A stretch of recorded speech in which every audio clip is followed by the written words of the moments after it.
Je me présente, moi, c'est Patricia Bilodeau. Je suis, ergothérapeute de formation. Je travaille au CRIC. Je vais faire la présentation parce que c'est moi qui est responsable du comité de pairs au CECM, et je vais vous expliquer un petit peu, là, cette rencontre de ce midi. Dans le fond, c'est pour vous présenter 2 comités de pairs, qui ont terminé en cours d'année. Puis, on veut vous dire que l'importance de comité de pairs, je vais vous expliquer un petit peu c'est quoi un petit peu le comité de pairs. C'est que vous avez la chance et l'outil d'utiliser, un 30 heures que vous pouvez, faire en équipe de 2 professionnels de la même profession ou de professions, autres, pour un travail que vous avez le goût. Ça peut être un travail sur, on va avoir 2 exemples ce midi, là, mais ça peut être un travail sur, un outil que vous voulez remettre à des parents, un travail que vous voulez peaufiner. Fait que c'est du temps alloué pour vous. C'est un petit peu ça la raison d'être des comités de pairs. Les comités de pairs est là pour, vous aider. C'est un outil, une façon de faire pour, avoir du temps pour, bonifier, améliorer la pratique de votre profession. C'est un 30 heures que c'est payé par le CECM, donc vous pouvez l'utiliser, vous pouvez faire du temps supplémentaire après votre 35 heures de travail en taux simple. Fait que c'est quelque chose d'intéressant. Comité de pairs, vous pouvez le faire durant toute l'année. Dans le fond, il y a pas de limite, il y a pas de date nécessairement parce que moi, je fais partie du comité et Éric Moras aussi fait partie du comité. On est 2 à faire partie du comité, qu'on se rencontre à tous les mois pour approuver les comités qui s'ajoutent, au cours, de l'année. Fait que c'était intéressant pour vous. Fait que c'est quelque chose que vous pouvez faire en tout temps durant l'année. Hem, Fait que c'est un petit peu ça, dans le fond, les comités de pairs. Je voulais vous faire une présentation par rapport à le pourquoi qui existe. Comment qu'on procède, tous les documents sont sur intranet CECM comité de pairs. Fait que vous pouvez aller chercher les documents pour faire l'inscription et l'envoyer sur l'adresse courriel du CECM. Fait qu'il est relativement assez, facile à faire. Et là, ce midi, dans le fond, on a 2 comités, dont le premier, c'est une banque commune des outils pour les éducateurs en jeunesse qui va, être présentée par Annie Sénéchal et Christine Blais, 2 éducatrices. Fait qu'on va commencer avec eux autres. Puis, 2e comité, c'est des aides-mémoires sur la guidance parentale, en 2e avec des orthophonistes. Fait qu'on pourrait commencer avec, la banque commune des outils avec, Annie Sénéchal. Je vais te laisser la parole, tu vas pouvoir, te présenter. Bonjour, mon nom est Annie Sénéchal, je suis éducatrice au CLSC de Sainte-Marie en 0-5 ans. La présentation, Christine Blais, qui vient d'apparaître aussi, à l'écran, qui est aussi éducatrice en 0-5 ans, mais du côté de Bellechasse. Notre comité de pairs, il y avait 2 autres personnes. Christine va vous en parler. Ben non, c'est moi qui vous en parle. Dans le fond, on a Lynne Saint-Pierre, qui est en 0-5 ans, mais du côté là, de Montmagny-Lillet. Puis François Naud aussi, qui est en 0-5 ans aussi à Saint-Romuald. Dans le fond, c'est moi et Christine qui a réfléchi de longues années avant de s'inscrire au comité de pairs. Quand Christine est arrivée il y a 8 ans, de façon régulière, elle me sollicitait ou elle sollicitait là, d'autres collègues, des fois pour savoir si on avait déjà créé des outils pour des routines, pour peu importe. Là, à chaque fois que je pense que tu arrivais dans une nouvelle famille, tu validais toujours si on ne l'avait pas déjà fait. Christine, c'est toi qui l'avais proposé à l'époque de faire un comité de pairs pour avoir une banque commune de tous les outils pour sauver du temps puis faciliter. C'était déjà fait. Pourquoi plutôt que de recréer à chaque fois puis de réadapter? Sauf qu'à l'époque, moi, je trouvais ça vraiment difficile, puis mes collègues aussi, parce qu'on avait énormément d'outils. Mais tous ces outils-là avaient des drôles. Des fois, c'était des noms d'enfants, des fois, c'était des petits mots qu'on avait inscrits, mais qu'on se rappelait dans les mois. Mais après ça, là, quand on recherchait nos outils, c'était très difficile. Il fallait les repasser un par un. On a réfléchi, on s'est dit, ah, ben, en tout cas, c'est un projet qu'on a, on va voir qu'est-ce qu'on va faire. Puis, la fameuse migration est arrivée. Mon Dieu, c'était-tu fantastique? Il fallait qu'on fasse le ménage de chacun de nos ordinateurs. Moi, de mon côté, j'ai décidé de regarder chacun des outils, de flusher ce qui n'était pas bon, de donner d'autres titres. Et c'est l'année dernière, dans le fond, qu'avec Christine, on en a reparlé un peu à l'été, puis qu'on s'est dit, hey, on se lance. Sauf qu'on n'a pas voulu se lancer toute seule. On s'est dit, on va aller voir. Nous, on se réunit là, de façon régulière, au moins 4 fois par année, là, avec les éducateurs 0-5 ans de première ligne. Fait que on est arrivé à un co-développement en proposant l'idée. du comité de pairs. Et c'est là que, dans le fond, François et Lynn se sont joints à nous. Puis, je te cède la parole, Christine, pour expliquer, dans le fond, ce qu'on a fait. Oui, parfait. Merci, Annie. Dans le fond, dans un premier temps, là, on a interpellé tous les éducateurs 0-5 ans dans notre co-développement. On leur a demandé de déposer leurs outils dans un dépôt à outils. Suite à ça, on a transféré cette demande-là aux autres équipes là, qui travaillent en jeunesse, autant la première et deuxième ligne. On s'est assis après ça pour regarder tous les outils un à un avec certains critères. On était quand même sévères là, dans nos choix d'outils parce que ce qu'on voulait, c'est pas de la quantité, on voulait de la qualité. Fait que les outils devaient être pour les 0-5 ans. On devait avoir les droits d'auteur aussi. Ça, c'était vraiment important. Il fallait que les outils soient au goût du jour, qu'ils soient beaux à présenter, qu'ils soient clairs. On voulait quelque chose qui était facile à utiliser pour les éducateurs. Puis, si on avait besoin, on voulait qu'il y ait des modes d'emploi qui soient ajoutés aussi à l'outil pour un peu expliquer le fonctionnement. Si on a des nouveaux éducateurs, des stagiaires qui utilisent les outils, parce que c'est beau avoir des outils, mais il faut savoir aussi comment les utiliser. Suite à ça, ben là, c'est ça, on a créé la boîte à outils.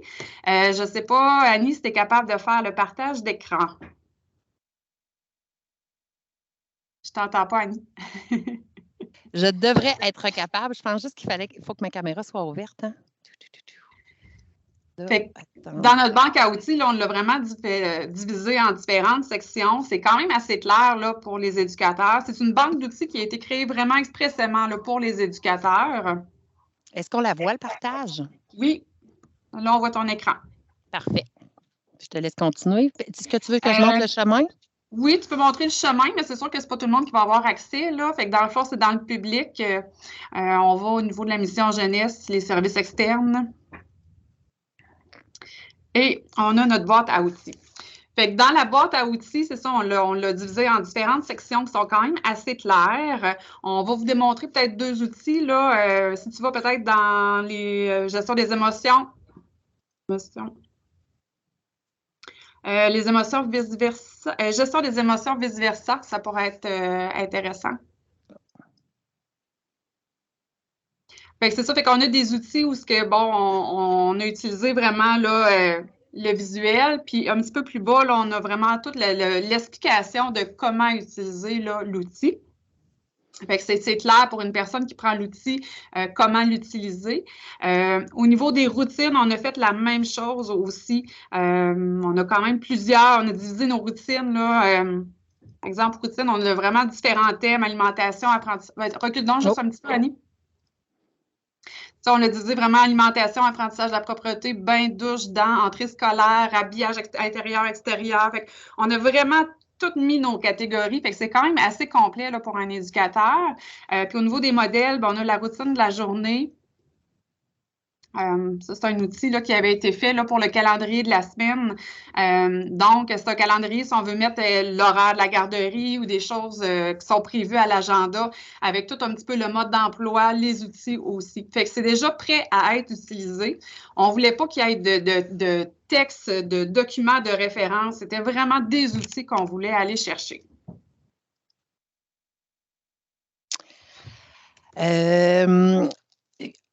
Fait que dans le fond, une fois que tout a été fait, on a fini notre projet, je pense, à l'été, hein, Christine, si je ne me trompe pas. Mais c'était bien qu'on fasse cette banque d'outils-là, mais on ne voulait pas être les seuls à l'avoir en 0-5 ans, première ligne. Fait que quand on avait fait la demande du comité de pairs, on avait dit qu'il y aurait un déploiement, dans le fond. Fait que ce qu'on a fait cet automne, c'est qu'on est allé visiter les autres cours développement, les éducateurs 0-17 ans, là, autant première ligne que deuxième ligne, le 0-5 ans pour leur offrir d'aller chercher des outils. Le 6-17, peut-être pour leur montrer ce qu'on avait fait, puis comment nous, on allait sauver du temps, puis s'il y avait le goût de le faire aussi de leur côté. À notre grande surprise, ils étaient déjà utilisés. Voyons, déjà, nos coordonnateurs, je pense que quand des nouveaux éducateurs arrivaient, puis ils nous proposent souvent d'aller dans le commun, avaient déjà découvert la boîte à outils.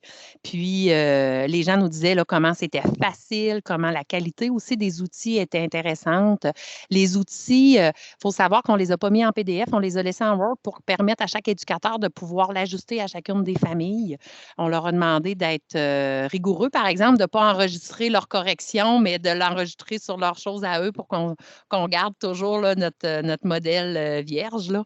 Puis, nos chefs ont accepté aussi que, voyons, malgré que notre comité était terminé, que nos heures étaient toutes acquis, qu'on puisse le poursuivre. Fait que il y a un petit... dans le fond, quand on a fait la tournée, on a proposé aux gens de continuer de nous faire des dépôts.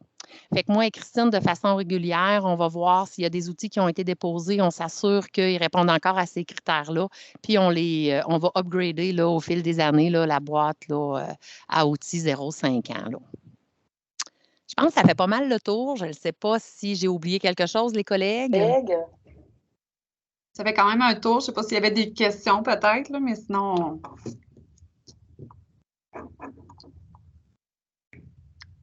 Parfait.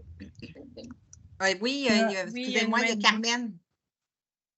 Oui, bonjour. Un beau travail, les filles. Je voulais savoir, moi aussi, je suis TES présentement à Charny. Là. Je voulais savoir, est-ce que tout le monde a accès à cette boîte à outils-là pour l'instant ou est-ce qu'il faut faire une demande pour y avoir accès? Bien, dans le fond, là, de la façon que ça fonctionne, quand ils ont fait leur migration, c'est tous les éducateurs 0-17 ans, service externe, automatiquement, quand on a ce poste-là, on y a accès. Si les TS, non, parce qu'eux autres, ce qu'ils ont accès, c'est à jeunes en difficulté. Je ne sais pas comment. Puis, tu sais, c'est sûr que nous, l'outil, on l'avait fait vraiment pour les éducateurs. Là.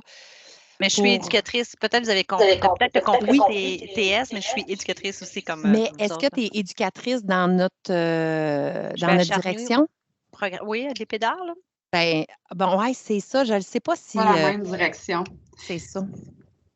Est-ce que vous prévoyez rendre ça accessible aussi à tout le monde puisque vous nous le présentez? Bien, dans les faits, on n'a pas de contrôle là-dessus, Mme Carmen, parce que c'est pas nous qui avons fait les silos, je le sais, là, parce que moi, je suis responsable ici, c'est autre chose, là, des places protocoles, puis quand ils ont fait la migration, ils ont mis ça dans les outils TS. Puis j'ai pas accès à ça parce que je suis un éducateur, là, puis là, on n'est pas... C'est sûr que nous, ce qu'on voulait, c'est que les éducateurs y aient accès. On le savait qu'en déposant là, toute notre direction, les éducateurs 0-17 l'auraient. Mais pour le reste, là, on n'a pas fait de démarche. Puis ce que j'ai compris, moi, c'est que c'était compliqué. Je ne sais pas, François. Parce que là, je viens de voir que Chantal Labbé a commenté en disant le lien est déjà accessible dans le commun. En tout cas, ce sera à valider. Là, parce que je trouve ça si quand même intéressant. Oui, tout le monde, bonjour. Moi, c'est Éric Morin. Je fais partie du comité de soutien au comité de pairs. On a déjà fait une fast track pour vous autres. Donc, si vous allez dans 6 conseils multidisciplinaires, comité de pairs, vous allez voir la liste de tous nos comités de pairs actuels des années passées aussi. Et tous les documents sont déposés à l'intérieur de notre tableau. Fait que tout le monde y a accès. Parce que je pense que votre beau travail, non seulement pour les éducateurs, ils vont trouver ça riche, mais même pour moi, comme ergothérapeute, je pense que je vais aller m'inspirer. Puis comme parent aussi, j'aurais aimé ça avoir cette banque-là. Son radio ado, là, je ne sais pas si l'équipe 6-17, ça a fait une petite graine là, qui va germer en espérant que... Bon, fait que c'est ça, vous pouvez y avoir accès de cette façon-là. On n'avait pas cette information-là, Annie, on n'était pas au courant.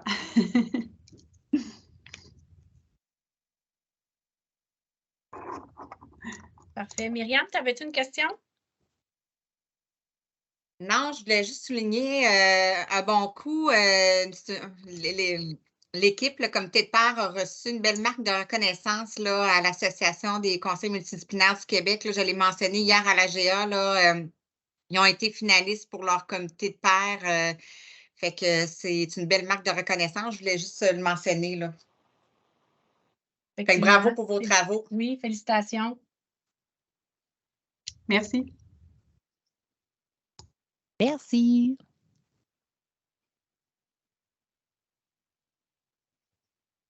Je vois qu'il n'y a pas d'autres mains levées.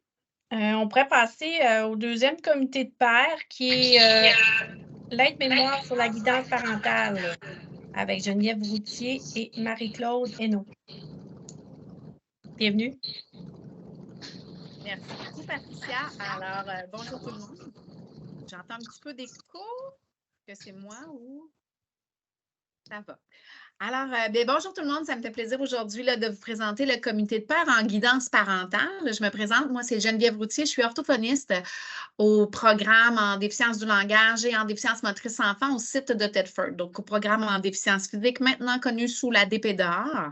Ma collègue qui est avec moi aujourd'hui, Marie-Claude Hainaut, qui occupe le titre d'orthophoniste aussi dans la même direction du côté de Charny et était aussi présente avec nous pour ce comité de pairs-là. Marie-Claude Poulain du point de service de Beauceville et Ariane Bissonnette du point de service de Montmagny. Et on a également eu le soutien de Manon Poulain, orthophoniste également et conseillère professionnelle à la DSM. Donc, je vous explique un peu le contexte. Ce comité-là a été mis sur pied dans le cadre d'un projet qui s'appelle le projet régional en orthophonie, où on a tenté d'arrimer les communications, les manières de faire un peu entre le réseau scolaire et entre le réseau de la santé. Et de ça, nous, au niveau du programme en déficience physique, on s'est fixé un objectif où on voulait un peu viser à augmenter l'efficience de nos interventions en orthophonie en utilisant des agents multiplicateurs tels que recommandés par l'INES, mais nous, on s'est ciblé un peu plus spécifiquement au niveau du parent comme agent multiplicateur parce que c'est lui qui est, dans le fond, le principal acteur, l'expert de son enfant. Donc, on a fait un peu de lecture à ce sujet, bien entendu. On a eu des réflexions ensemble. On a participé à 2 formations. Le coaching en performance occupationnelle, la formation OPC, qu'on a beaucoup, beaucoup appréciée, de laquelle d'ailleurs on est très inspiré aujourd'hui. Également, la formation COPI, où on a appris un peu mieux à observer la qualité du lien parent-enfant. À la suite de tout ça, on a créé un aide-mémoire qui sera disponible probablement dans le même lien que Éric nous a décrit tout à l'heure, donc sur 6 comités de pairs et puis dans le comité sur la guidance parentale. Et cette aide-mémoire-là, en fait, c'est simplement une goutte qu'on veut commencer à semer dans nos esprits. Ce qu'on veut pouvoir peut-être vous présenter aujourd'hui, c'est un peu le résumé de tout ça, mais surtout si on réussit à vous convaincre que l'approche en guidance parentale, donc de faire un partenariat avec le parent plutôt que de se placer en expert qui va lui apporter des solutions, bien, si on réussit à vous convaincre que c'est une manière de faire qui est efficiente, qui est parlante, qui donne un sentiment de compétence aux parents, bien, on va gagner aujourd'hui. Fait que je laisse Marie-Claude faire le premier exercice avec vous. Bien, bonjour tout le monde. On est très passionnés par notre sujet. J'espère que vous allez nous trouver assez clairs parce qu'on a tendance à s'emporter. D'entrée de jeu, là, je dois vous dire que notre aide-mémoire n'est pas encore dans l'onglet pour les comités de pairs. Là, on va pouvoir le faire mettre bientôt. Là, il devrait être là bientôt, mais il n'est pas encore là. Donc, pour commencer, on voulait faire un petit sondage que je vais vous envoyer. Je ne suis pas très technologique. J'espère que ça va fonctionner. Sinon, on a un plan B. Donc, je vous lance le sondage. Est-ce que vous le voyez? Geneviève, le vois-tu? Donc, oui, je le vois. Super. Donc là, on vous demande de nommer, de penser. Pardon? Moi, je ne le vois pas, en tout cas. Non? OK. Ceux qui ne le voient pas, vous pouvez écrire dans le chat. OK? Ça va être correct pareil, parce que je vais voir vos réponses quand même. Donc, ce qu'on veut que vous fassiez, c'est que vous pensiez à un enseignant ou à un coach que vous avez eu dans votre vie, là, qui a été significatif pour vous, qui vous a fait avancer. On vous demande de nommer 2 ou 3 qualités de cette personne-là. Là, c'est Marie-Claude, c'est Geneviève qui présente le comité de pairs sur je ne me souviens plus quoi. Mais c'est ça, on n'a pas la liste des comités de pairs qui est présentée aujourd'hui. Ça, je trouve qu'il manque, là. Ouais. Donc, je voulais... Il y a quelqu'un qui a un micro ouvert, vous pouvez le fermer. Je pensais que vous me parliez. Donc, ça rentre tranquillement. Je vais vous laisser encore quelques secondes. Est-ce que vous voyez les réponses? À l'écran, oui. Moi, du moins, je les vois. OK. Donc, je pense qu'on peut déjà en parler. Alors, si vous regardez là, les mots qui sont écrits, je dois vous dire que les plus gros mots, c'est ceux qui ont été écrits plus souvent. On voit beaucoup de passionnés, dynamiques, patients, empathie, gentil, drôle, plaisir, positif, connaissance. Si vous remarquez, il n'y a pas grand-chose sur la compétence. Il n'y a pas grand-chose sur les connaissances. Il n'y a pas tant de choses sur le savoir-faire. C'est sûr qu'en dessous de ces qualités-là, il y a sûrement eu un savoir-faire dans la relation. Mais ce qui ressort beaucoup, c'est des qualités de cœur, c'est du savoir-être. Donc, vous me voyez venir sûrement. Nous, quand on a commencé à travailler par rapport au comité, c'est sûr que ça va de soi, puis c'est clair pour tout le monde que la guidance parentale, c'est important d'en faire, qu'une heure en orthophonie ou dans toute autre discipline, ça ne donne rien si personne n'est capable de reprendre, de faire généraliser les choses. Mais notre modèle de guidance, est-ce que c'est vraiment le bon modèle de guidance? Est-ce que vraiment, avec notre modèle qu'on utilise tous les jours, on arrive à mobiliser le parent? Est-ce que ça n'arrive pas trop souvent qu'on se rend compte que les parents délaissent les exercices ou ne sont pas si motivés? C'est un peu là-dessus qu'on s'est questionné. C'est plus sur la qualité de la guidance qu'on s'est questionné. Donc, dans notre document, on a plusieurs parties qu'on a abordées. On a d'abord parlé de la définition de la guidance. Vous allez le voir dans le document. On a parlé aussi des attitudes qui sont favorables pour créer un lien. Parce que très rapidement, on s'est aperçu que c'est un élément clé pour arriver à faire une guidance qui est intéressante et qui est productive. Puis vous l'avez vu dans les qualités que vous avez fait ressortir. Donc, il faut qu'il y ait un lien et une connexion avec le client. Alors, on ne peut pas arriver comme un poil sur la soupe là, après une rencontre puis commencer à dire aux parents ce qui fait bien, ce qui ne fait pas bien, puis comment faire les choses. D'ailleurs, ce qu'on remarquait, c'est que souvent, on leur disait quoi faire, mais est-ce que vraiment on les mettait en action, comme on fait avec des stagiaires? Est-ce que vraiment on était en correction? Souvent, c'était le malaise qui faisait que les orthophonistes ne le faisaient pas, parce que, bon, est-ce qu'on est à l'aise de dire à un parent que son modèle n'est pas bon ou qu'il faut qu'il se prenne autrement quand on ne le connaît pas tant? Donc, de là, l'idée que la base, la grosse base, c'est la connexion. On va en reparler plus tantôt. Ensuite, on a parlé des meilleures pratiques et des stratégies générales pour la guidance parentale, puis aussi des stratégies un peu plus techniques. Fait que ça, on va vous parler un peu de tout ça là, en résumé dans notre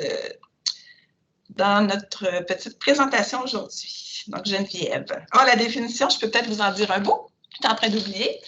Donc, ce qu'on a trouvé comme définition, c'est que c'est une approche clinique relationnelle qui est fondée sur les forces du client et orientée vers des objectifs qui sont significatifs pour lui.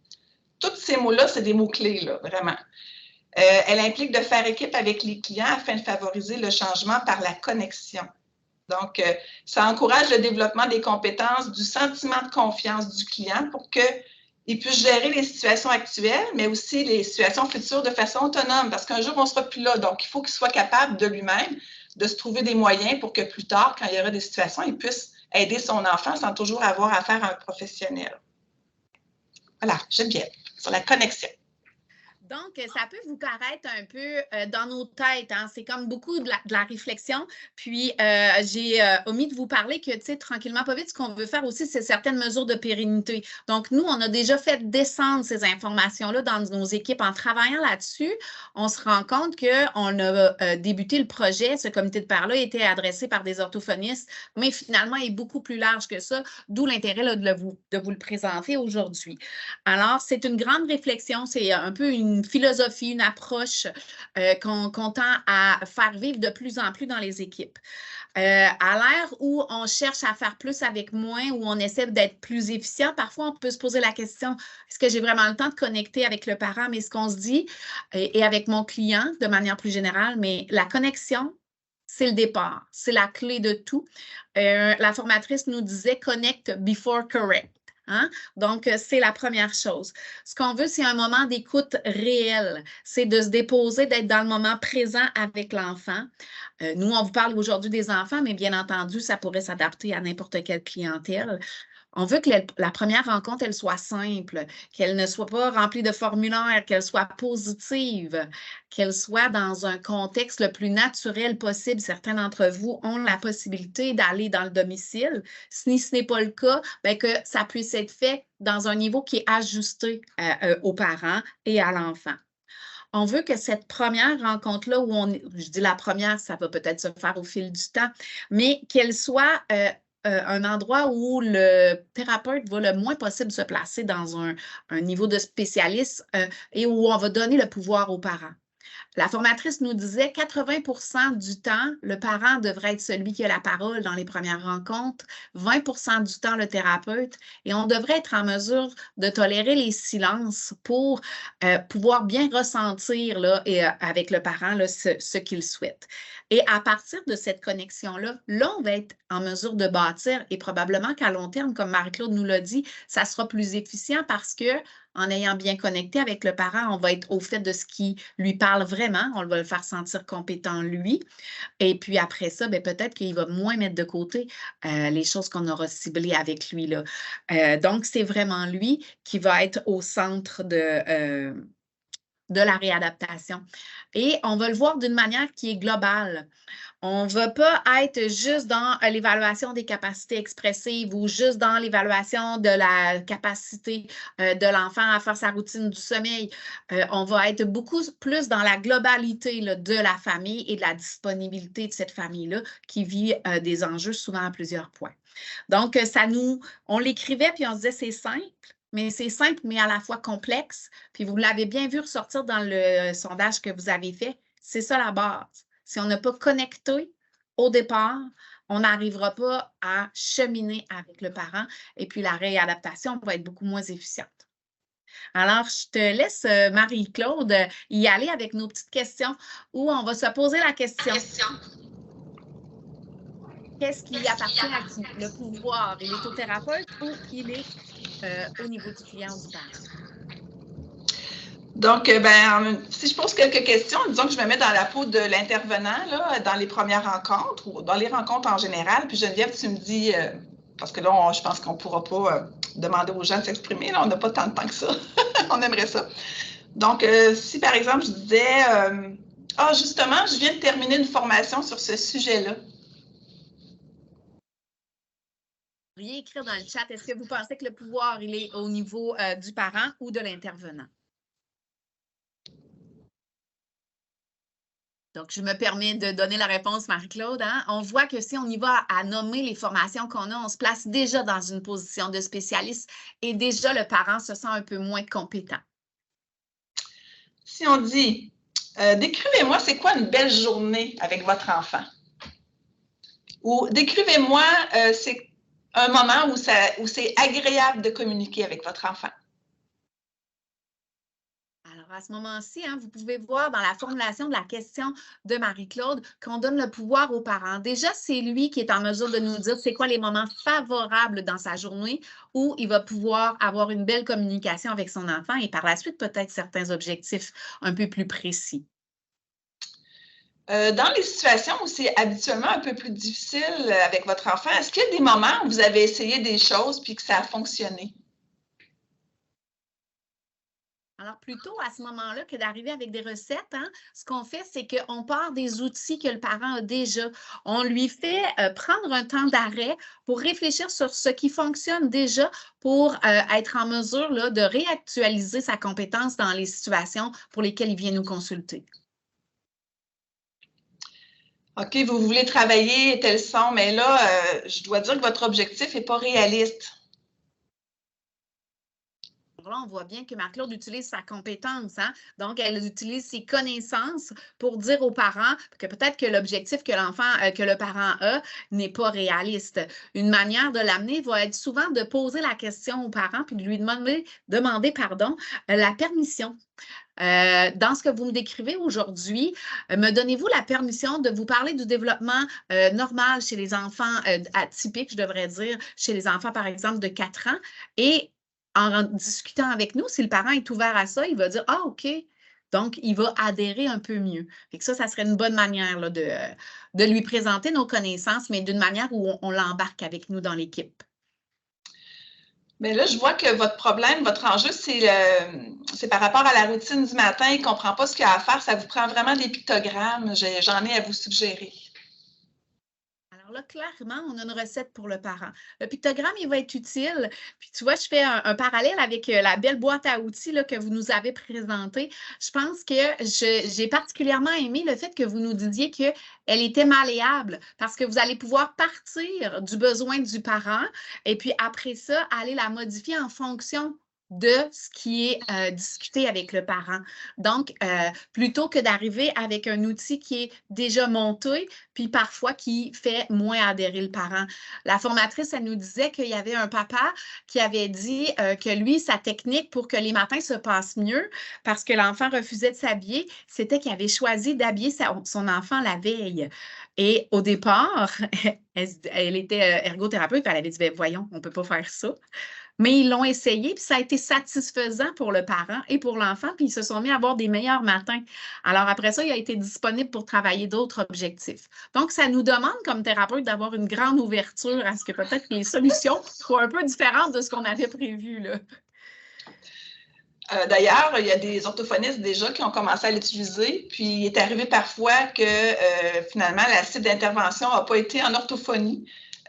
Parce que le parent, en le faisant parler lui, puis en posant des questions qui ne l'amènent pas, c'est pas des questions qui nous amènent à évaluer la situation, c'est plus des questions qui nous amènent à faire réfléchir le parent sur sa situation, sur ce qu'il trouve difficile, de ce qui est prioritaire pour lui.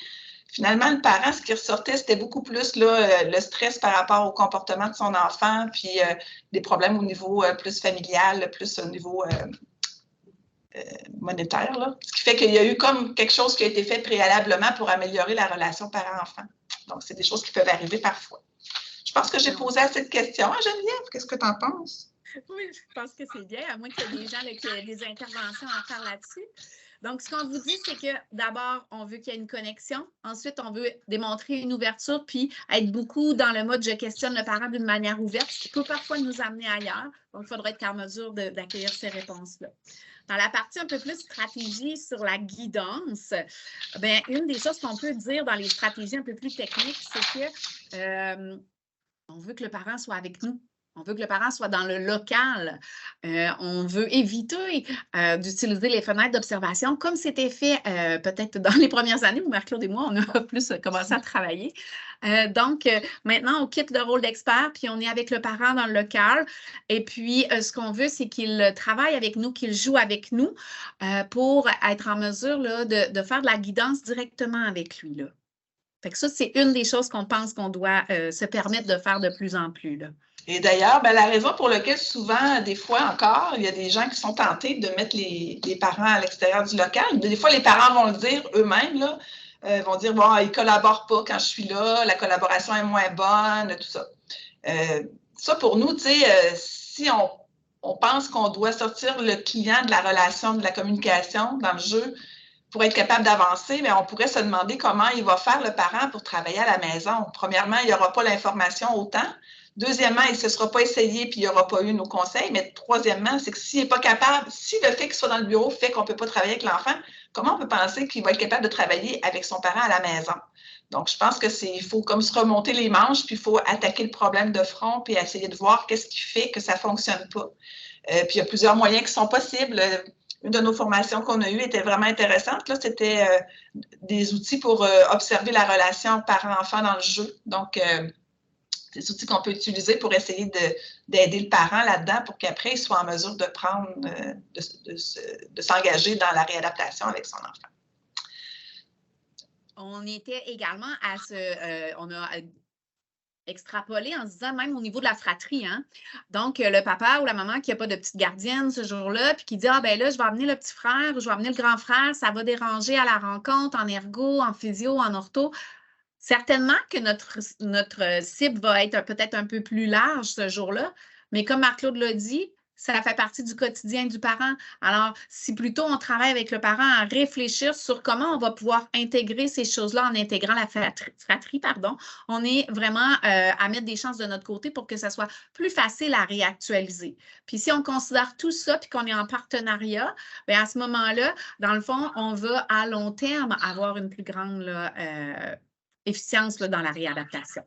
Fait que l'utilisation de la fratrie puis la présence du parent. Bien entendu, on va aller, comme on le disait tout à l'heure, demander la permission pour travailler au niveau des habiletés un peu plus spécifiques. Marie-Claude, tu nous parlais du modèle verbal ou je ne sais pas si tu as d'autres exemples peut-être dans d'autres disciplines. Là. Bien, je sais qu'en ergothérapie, par exemple, là, avec un TDC, si on veut faire du main sur main, c'est beaucoup plus efficace à long terme de mettre le parent en action que de le faire nous-mêmes, que l'ergo le fasse lui-même pour que le parent puisse le sentir puis qu'on puisse l'aider à ajuster ça. Là. Mais je pense qu'il y en aurait dans chaque discipline sera en mesure d'identifier des choses que le parent peut faire lui-même. Mais encore là, c'est sûr qu'on ne dira pas, go, allez-y, pitchez-vous, je vous regarde, puis je vais vous dire quoi faire puis quoi pas faire. Hein? C'est sûr qu'on est en partenariat, fait que seriez-vous à l'aise, accepteriez-vous de le faire? Parce que je pense que ça pourrait être aidant, là, puis on pourrait ensemble voir des façons d'améliorer. Mais tu sais, c'est vraiment l'idée d'être collaboratif et non pas d'être expert qui vient dire quoi faire.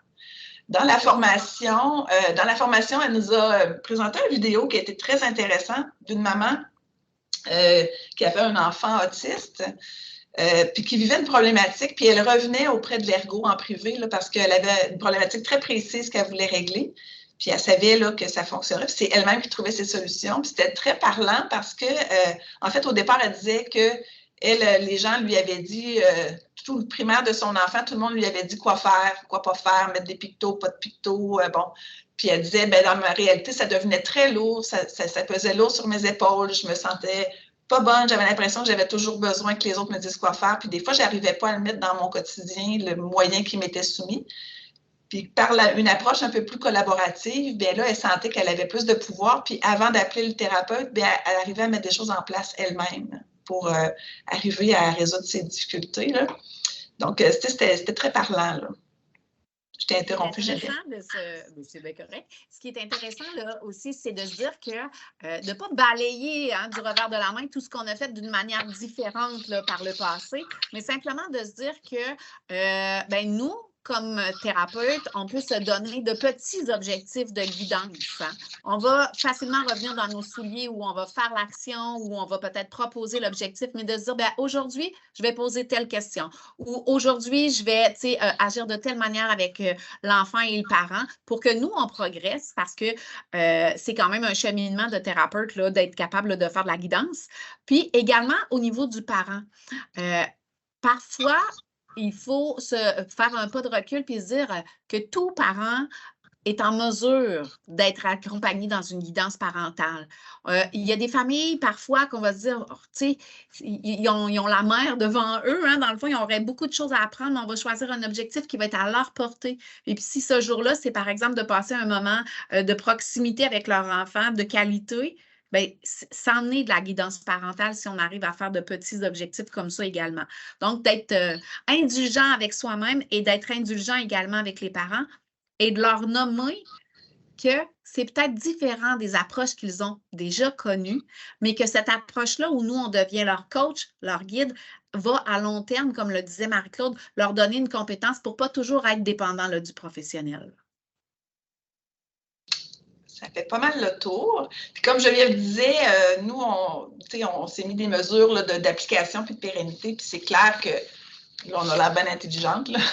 Mais c'est pas vrai là, qu'on applique tout ça d'un coup sec. Là, on est en cheminement là-dedans, puis il y a aussi tout le contexte du réseau avec les obligations, les nombres de rencontres, toute la structure qui fait que il faut s'ajuster. Toutes les rencontres de groupe, ben là, c'est un défi. Là. On se dit, bon, là, on n'a pas le temps de faire un lien là, dans un groupe quand on veut faire de la guidance. On est vraiment en cheminement là-dedans avec l'ensemble de l'équipe là, parce que tout le monde a embarqué dans le bateau, puis on prévoit se reparler régulièrement pour ajuster des choses, proposer aussi à l'employeur quand c'est possible de modifier des structures. Voilà. Mais certainement qu'une plus grande flexibilité dans le réseau permet cette guidance-là d'une manière plus optimale. Là. Fait que c'est ce qu'on essaie de maintenir et de mettre de l'avant. Fait qu'on espère vous avoir un peu convaincu que chaque parent est possible d'être guidé et que chaque intervenant a la possibilité de faire un pas de plus en guidance. Un gros merci, les filles. Très, très beau comme partage. Je voulais savoir s'il y avait des questions avant de passer à la conclusion. Je ne sais pas si...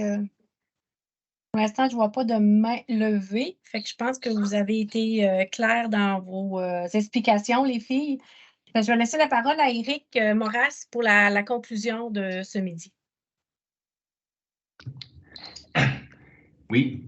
Si Patricia et moi, on est membres, si on a choisi de faire partie du comité de soutien au comité de pairs, c'est pas par hasard, c'est parce qu'on a vraiment la certitude que les membres du conseil multi, là, c'est un réservoir à idées vraiment inimaginable, puis on veut que c'est un puits sans fond même, mais on veut pas que ça reste dans le fond du puits. On veut faire émerger tout ça pour nos collègues, pour pas que les collègues refassent la roue. Fait que merci de votre implication.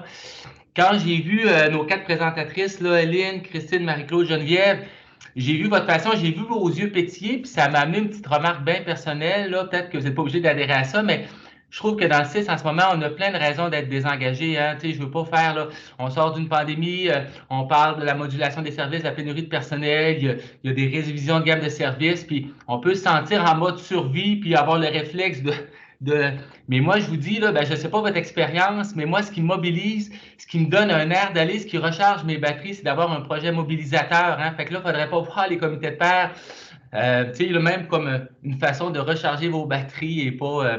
en tout cas, c'est une petite réflexion que je me faisais bien personnelle. Pour compléter tout ça, Myriam va nous présenter un petit vidéo qui vous explique la procédure à suivre. Parce qu'un des buts, c'était de vous donner le goût de faire des comités de pairs pour faire... pour faire votre inscription. Fait que, un court vidéo, là, je vous invite à l'écouter 2-3 minutes. Et c'est ça, allez-y.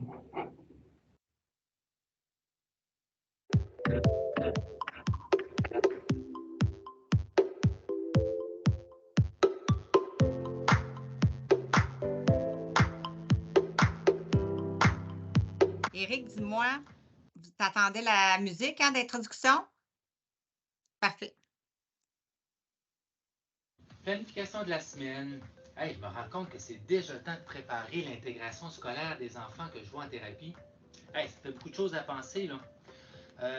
C'est quoi les recommandations pour favoriser l'autonomie? C'est quoi les recommandations pour le personnel scolaire? Planifier une rencontre avec les intervenants. Au lieu de réinventer la roue à chaque fois, je m'étais dit que je pourrais monter une trousse de préparation à la maternelle pour les parents. Comme ça, ils pourraient se prendre en main, tout le matériel serait rassemblé, ça serait efficace.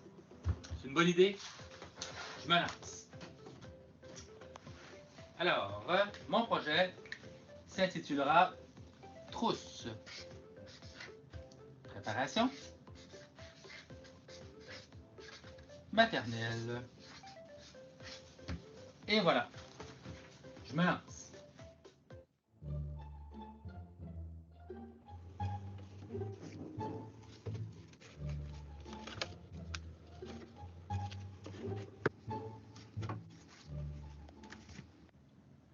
On en a-tu de l'ouvrage? La paperasse qui s'empile. Hey, c'est pas drôle, gars. Même ceux du fond commencent à s'empoussiérer. C'était quoi ça? Ça fait longtemps que je n'ai pas touché à ça. Ben oui. Oh non, ma trousse de préparation à la maternelle, je l'avais oubliée celle-là. Et que ça passe vite. Hey, je pense que je suis dû pour un bon café. Hey, salut Eric! T'as l'air soucieux. Ben oui, Patricia. Hey, parle-moi-en pas. Hey, tu te rappelles-tu du beau projet qu'on voulait faire, la trousse de préparation maternelle? Ben oui. Tu l'as pas fait encore? Non, je l'ai pas fait encore. Là. Ben, c'est avec la paperasse, le travail qui s'accumule. J'ai complètement oublié ça. Hey, je pense que j'y arriverai pas. Là. Moi, je l'abandonne. Ah, mais sais-tu quoi? Je suis allée à l'Assemblée générale du Conseil multi, puis j'ai vu qu'il y avait des projets qu'on peut faire. Ça s'appelle les comités de pairs. Comités de pairs? Ouais, tu connais ça, les comités de pairs? Très bien. Puis là, je pense à ton projet, je pense que ça pourrait fitter. Il faudrait que je te montre ça sur Internet. Il paraît que c'est facile à organiser puis à faire. Ben là, tu 5 minutes, non? Oui, je peux te montrer ça. On y va. Hey, dis-moi, Patricia, explique-moi comment ça marche. Regarde, Eric, c'est simple. Tu t'en vas sur Intranet. Rendu sur Intranet, tu vas sur le 6. Tu vas cliquer deuxième paragraphe au conseil multidisciplinaire.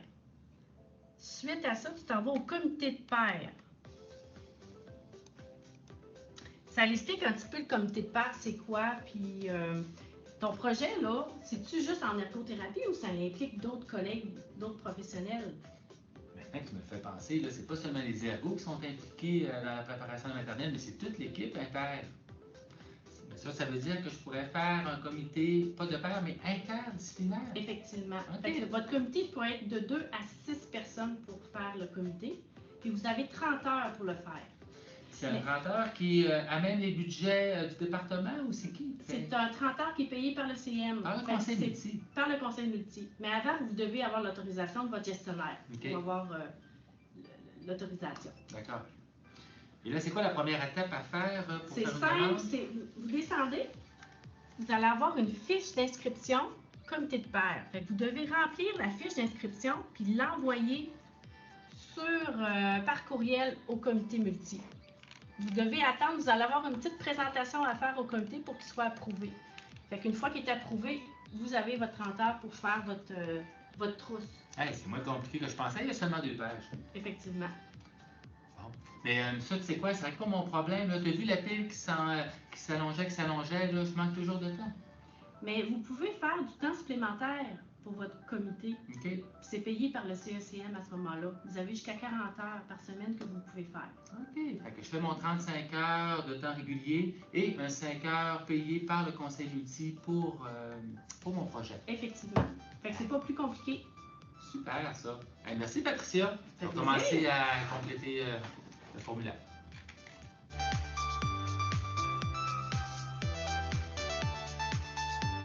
Bonjour, mon nom c'est Patricia Bilodeau, je suis ergothérapeute. Je fais partie du conseil exécutif du conseil multi. Je suis responsable avec Éric Moraz du comité de pairs. Fait que vous voyez, c'est simple de faire des démarches pour avoir un comité. Je vous invite à faire des comités quand le temps sera nécessaire ou la nécessité sera là.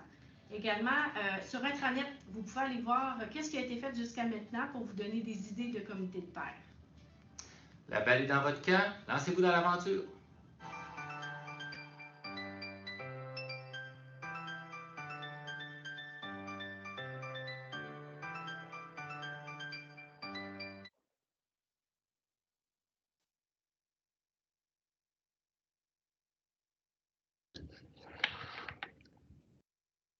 Merci de votre présence. Myriane, Jean le Président, avais-tu quelque chose à rajouter?